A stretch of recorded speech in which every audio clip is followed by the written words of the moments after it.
IPL 2026లో భాగంగా ధర్మశాల వేదికగా జరిగిన మ్యాచ్లో ఆర్సీబీ ఇరగదీసింది. తొలి క్వాలిఫైయర్ మ్యాచ్లో గుజరాత్ను చిత్తుగా ఓడించి ఫైనల్కు దూసుకువెళ్లింది. తొలుత బ్యాటింగ్కు దిగిన బెంగళూరు నిర్ణీత 20 ఓవర్లలో 5 వికెట్ల నష్టానికి 254 పరుగుల భారీ స్కోర్ చేసింది. రజత్ పాటీదార్ 93 పరుగులు కెప్టెన్ ఇన్నింగ్స్ ఆడాడు. అనంతరం 255 పరుగుల భారీ టార్గెట్తో బరిలోకి దిగిన గుజరాత్ ఓపెనర్లు సాయి సుదర్శన్, శుభ్మన్ గిల్ తడబడ్డారు. సుదర్శన్ 14, గిల్ 2 పరుగులకే అవుట్ అయ్యారు.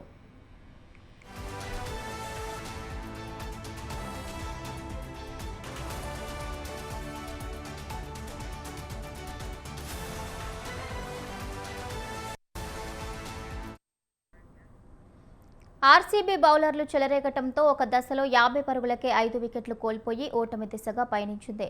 రాహుల్ తెవాతియా 68 పరుగులతో పోరాడినా ఫలితం లేకుండా పోయింది.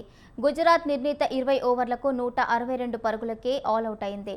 దీంతో బెంగళూరు 92 పరుగులతో ఘన విజయం సాధించి ఫైనల్కు దూసుకువెళ్లింది. ఇవాళ ఎలిమినేటర్లో గెలిచిన జట్టుతో ఈ నెల క్వాలిఫైయర్ 2 ఆడనుంది గుజరాత్.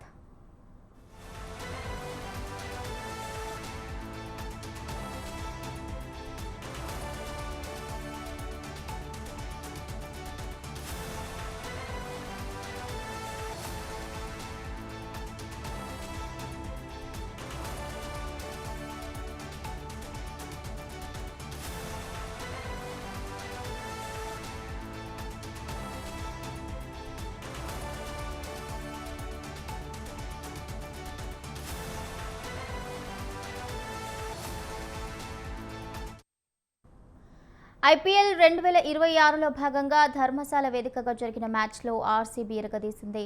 తొలి క్వాలిఫైయర్ మ్యాచ్లో గుజరాత్ను చిత్తుగా ఓడించి ఫైనల్కు దూసుకువెళ్లింది. తొలుత బ్యాటింగ్కు దిగిన బెంగళూరు నిర్ణీత 20 ఓవర్లలో 5 వికెట్ల నష్టానికి 254 పరుగుల భారీ స్కోర్ చేసింది. రజత్ పాటీదార్ 93 పరుగులు కెప్టెన్ ఇన్నింగ్స్ ఆడాడు.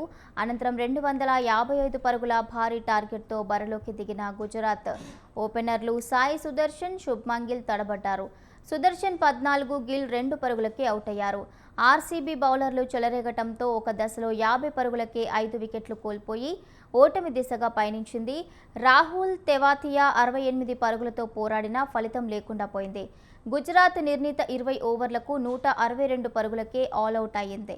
దీంతో బెంగళూరు 92 పరుగులతో ఘన విజయం సాధించి ఫైనల్కు దూసుకువెళ్లింది. ఇవాళ ఎలిమినేటర్లో గెలిచిన జట్టుతో ఈ నెల క్వాలిఫైయర్ 2 ఆడనుంది గుజరాత్.